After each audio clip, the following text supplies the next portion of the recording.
Welcome back to the podcast where you are not only encouraged to be ultra, but you are celebrated, seen, and heard here in this amazing space. And all you had to do is press play. And I'm your host, Fallon Jordan, and I'm so excited and delighted that you are here to learn more about the brain in business. And one of the things that I love about the brain and all of the different unique types of people who are out there is that there are some common themes that I have seen over the past 15 years working with thousands of clients and practitioners.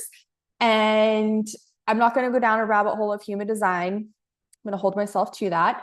But the reason that I love talking about the brain and that I've had this beautiful experience of better understanding it through my clients is that a lot of it is also connected to our human design, which is our soul blueprint, which you can easily find online for free. All you need is your birth date, birthplace, and birth time. And there's three brain types that tend to struggle the most in business. And when I say that, it's not necessarily just like the financial aspects of business. It could be related to having a lot of overturn, having a lot of drama, having to pay a lot of money for, people who are sick all the time, right? Which is another reason why it's important to get people the right resources. If they're on your team, like give them resources to have a healthy brain and pay for it and make sure in the right position for them by knowing their human design. But probably my favorite, just because I love working with men. I love working with men who are CEOs and, in general, their business is doing well, but there is still kind of this push-pull when it comes to relationships and then employee overturn. And so this person is a classic CEO. They came up with the brilliant idea for this company. They hired the right people. They have a brilliant, amazing ideas, but struggle to follow through with them.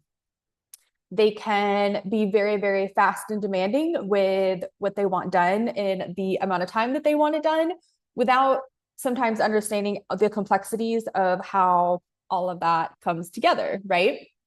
And so, again, this isn't just specific to men, but this is what I have personally seen over the years. And the end all is that this CEO is really struggling with their prefrontal cortex. Most of the time, they were lifelong undiagnosed ADHD and dyslexia. And so from a young age, and this is like super true for my grandfather, who owned multiple successful businesses and loved what he did because he got to be very physically active, which was super good for his ADHD dyslexic brain. Is at a very young age, they kind of just realized that like school is kind of bullshit and that they're just going to go through the motions, but their difficulty focusing wasn't anything urgent, right? Their reading struggles were something that they could definitely push through. And they kind of just decided, typically as teenagers, is I know that I'm going to be really good at something one day, and I'm just going to do the thing that I'm really good at. And so whether that is, being a carpenter or being a natural architect, I knew someone who had a very incredible gift of being able to just from his mind make blueprints of how to do hundreds and sometimes thousands of miles of piping for new towns and new areas that are being built. And it was really just that decision that they made as a teenager where they're like, the ADHD isn't an excuse, the dyslexia is not an excuse. Like, I am going to be successful. And this is also why I get really passionate about kids and not letting them get sucked into these boxes with ADHD and dyslexia diagnoses, because the way that they are treated, these kids are treated now is very different than the CEOs that I see now who are in their like 50s, 60s, and 70s. And like when they were in school, it was very different, right? They didn't have Adderall back then. So again, they had to deal with less programming, less limiting beliefs, because they just kind of saw through the bullshit. And so when it comes to this type of brain, like I said, they typically have a, just lower function in the prefrontal cortex, very typical for classic ADHD. And a lot of them have some, I don't want to say deficiencies, but, and this is something that I had before I healed it with hyperbaric oxygen and my colored overlays that I read with for my dyslexia. There's a place in the parietal lobe and the occipital lobe, the names aren't important, but like the kind of middle back left side of your head, where it's more of organizing visual information. And it has nothing to do with eyesight. And it's actually funny, the more people I meet who actually have this in their brain, it's called Erlin syndrome. Most of them have significantly, like, ridiculously amazing eyesight, like 20/20 vision or better. And that's why it's so important to know about this, because not many people are going to tell you about it. And it's something that's like super, super easy to fix. I can literally help somebody with their ADHD dyslexia like in less than an hour. It's that simple. But when it comes to helping this type that needs more support to the prefrontal cortex, and they're most likely a pure manifester in human design, as a CEO who has all the ideas and then makes everybody else implement them for them, is they just need more support to the front of their brain. So, tyrosine is really good for this. Ashwagandha is really good for this. And fruit, lots of fruit. And it's funny because I was one of those people who was misinformed about protein and healthy fats. Like, yes, they're important, but when it comes to energy, focus, motivation, especially the prefrontal cortex, which is the last part of our brain to develop, for men, it's their late 20s, and for women, it's their mid 20s, is fruit. And it's just like super, super amazing. And especially fruit with honey. Honey literally cures like so many things. It's crazy. And so literally just making some of those changes, like a couple supplements just to like get that prefrontal cortex kicking off right. And then like eating more fruit really changes everything. And of course, making sure their physical environment is decluttered, organized, and supportive of their goals, which, especially for this person with this type of brain, having a lot of blue and greens in their office is helpful. And even better is having their desk face out so they can see the sky and the tree line. So they're getting like the best blue and green, which is the sky of the trees. So that's type number 1. Type number 2, brain type that tends to struggle in business. And I see this more so with, money, basically, is the empath, the people pleaser, the person who has anxiety, but people on the outside might not know it because they keep it internal. And so I kind of talked about this the other day, but it's when someone's basal ganglia, those 2 little sister parts in your brain, are overactive. That's when you tend to struggle with overthinking, asking for help, having difficult conversations. Like, this is the person who really struggles to confront a person like, hey, you made this really big mistake, and like, I have to talk to you about it, just so that you're aware that I'm aware, and I can just make sure that you're okay and we can avoid this mistake in the future, because it costs us a lot of money. So this is why this type tends to struggle on not just the relationship end, but this really comes out in their numbers, because they really are just struggling to ask for what they want. And the 3 big pillars, right, that I learned from Suzanne Alexandria that I'm going to talk about forever is like, so important to know who you are, know why you're here, and to know what you want. And so if we don't have those 3 things front of mind, you're going to struggle. And so when someone has this brain type where they are a little too over empathetic, a little too conflict avoidant, a little, people pleasing, and in essence, a rule follower, and like being a rule follower, especially like as a CEO, is really difficult, right? Which is why a lot of people hire coaches to work through that, right? Work through that confidence, work through being able to have those difficult conversations without feeling like you're going to vomit. And there are so many amazing things you can help. So definitely, there's some supplements that help this area of the brain. Theanine is kind of my favorite, my go-to. And then taurine can also be really helpful. Magnesium can be really helpful. And a lot of these people, especially women, tend to be deficient in magnesium, zinc, iron, and vitamin D. So making sure that those are good is super, super important. And this is also my essential oil people. I love you. This is so important for these people who have this brain type. So getting them a diffuser for their office could change everything. And especially when it sends that calming to them, but then we also know just in general are calming, right? Like lavender, lemon, grapefruit. Those are my big three, really. And so if I smell those, like, and I'll sometimes just like put a little dollop of essential oil under my nose just to smell it for a little bit. It makes a world of difference, and it's actually helping that part of the brain. And then these people also are going to do well if their work schedule is more in line with their natural flow. So, I'm not a sit in traffic and get to an office at 9 kind of girl. I never have been. I do better when I can get up when I want to. And then I thrive just knocking stuff out basically from like 10 to 3, and voila, day's work done. And so this is also what I was saying the other day about like for women, like adjusting your calendar and, some of the meatier, more emotional, cognitive tasks, like trying to do those like as much as you can during the week of your ovulation, and trying to have less on your plate when you are in your menstruation. It's really when you're meant to receive, and especially for CEOs with this brain type, like this is like your goal. This is where you get the downloads. Like this is where you're channeling and you're just hanging out with your journal and like all this beautiful stuff's coming out.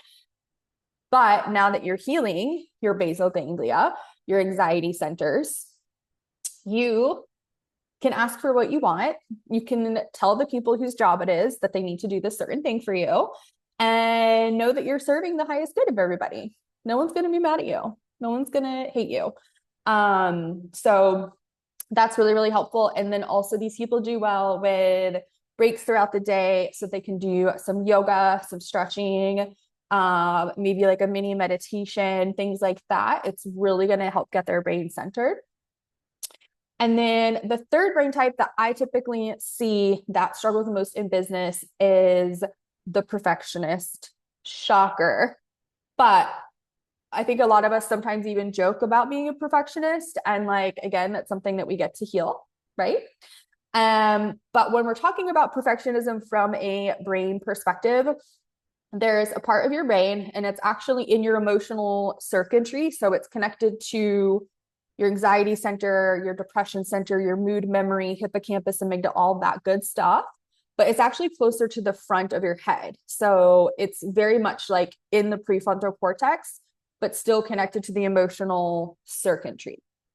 And so this person tends to have what we call an overact. And again, the names aren't important, but I just want you to know. So this person would have an overactive anterior cingulate gyrus.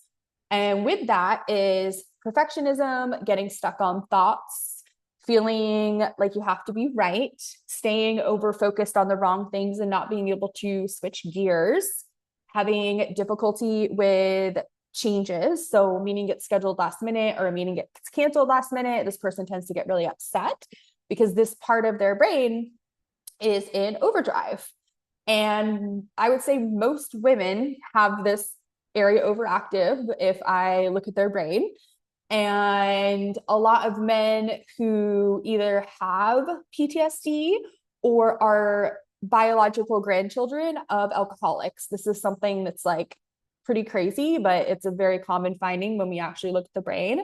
And so this is what we call the brain's gear shifter. So this is why they're getting stuck on thoughts, why they're getting stuck on things that might not be for their highest and best, and really having a difficulty moving on. Obviously, this is very common in autism. This is very common in, what people call the neurodivergent or neurospicy entrepreneurs. And this area of the brain is begging, screaming for healthy serotonin. So saffron is my favorite natural modality healing supplement for boosting serotonin naturally. It's amazing.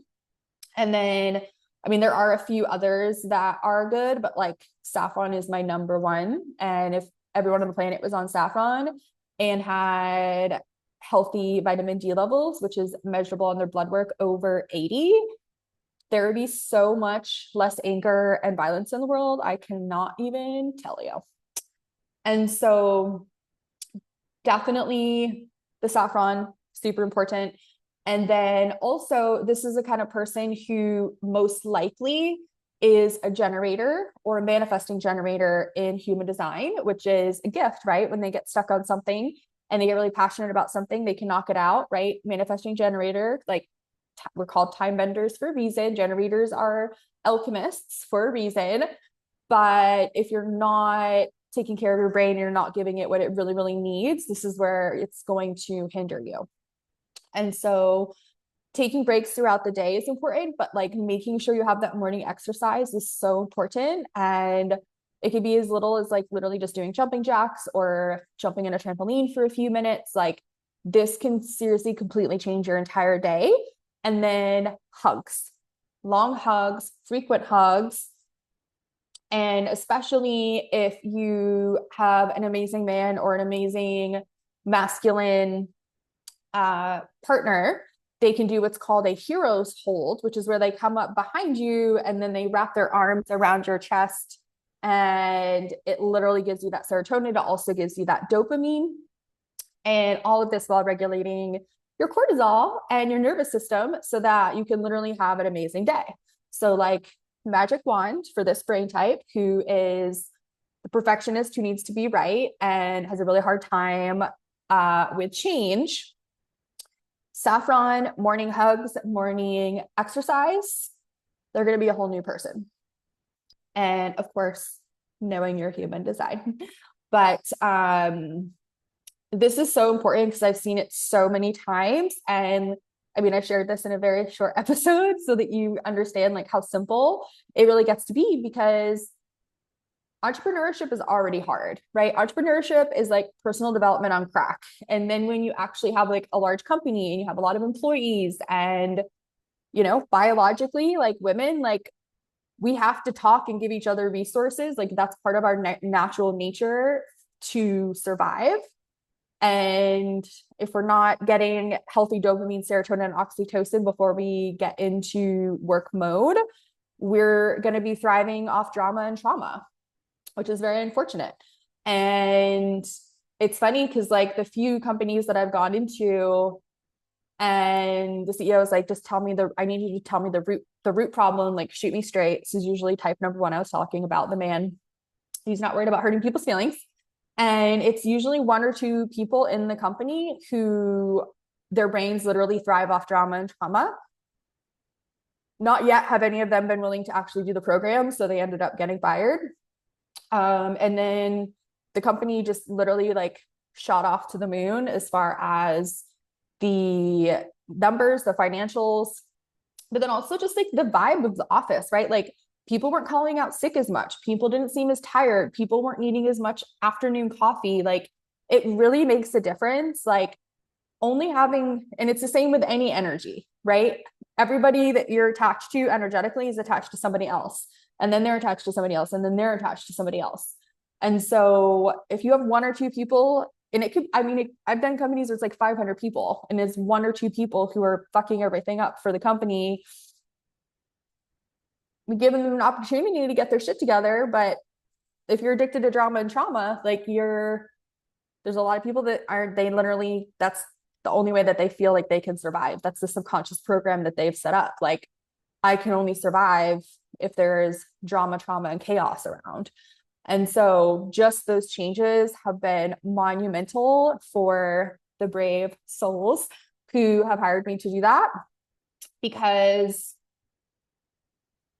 it really only takes one person. It only takes one bad apple, like that old saying, but it's so true. And especially right now, I'm in my like apple addict era. I'm like eating like 3 apples a day, doing Quinton Green's kidney liver rejuvenation program. And it's really amazing how much things can shift and change if you're going to step fully really into your power and do what's the highest and best for you and do for what's the highest and best of the company. And if you're here, like your company is contributing to the masses and humanity and future generations. So you're very, very needed to be your highest and best and your happiest. And so don't your employees. And it's so wonderful when you get to go into a company or meet somebody like at a networking event and find out what they do. I literally met someone who works for like one of the biggest companies in the world, and she was so happy. And she's like, yeah, like I can't wait to retire, but I actually do have a pretty cool job. Like I get to come to cool networking events like this, and like the product is really good and it's very, very needed. Like everyone needs internet. So if you're like, oh, Fallon, I have such a corporate job, like I don't feel like it makes a difference. Like, unless you're selling pharmaceuticals or Coca-Cola, you're good. You're making the planet a better place. So I love you, and I hope that this is helpful. And if you didn't grab my 10 ways to boost brain function, it's below. And then once you gain access to that, you'll get a special series of emails where I dig even deeper into the different brain types. And then, of course, if you want to know more about your brain type, you can always schedule a session with me. I can do a psychic brain scan, which is like the funnest, most cool thing in the world. And just remember that you are so precious and so loved and so seen, and you get to be as ultra as you want here, and you get to be celebrated, loved, and adored for all that you are. I love you so much, and I will talk to y'all soon.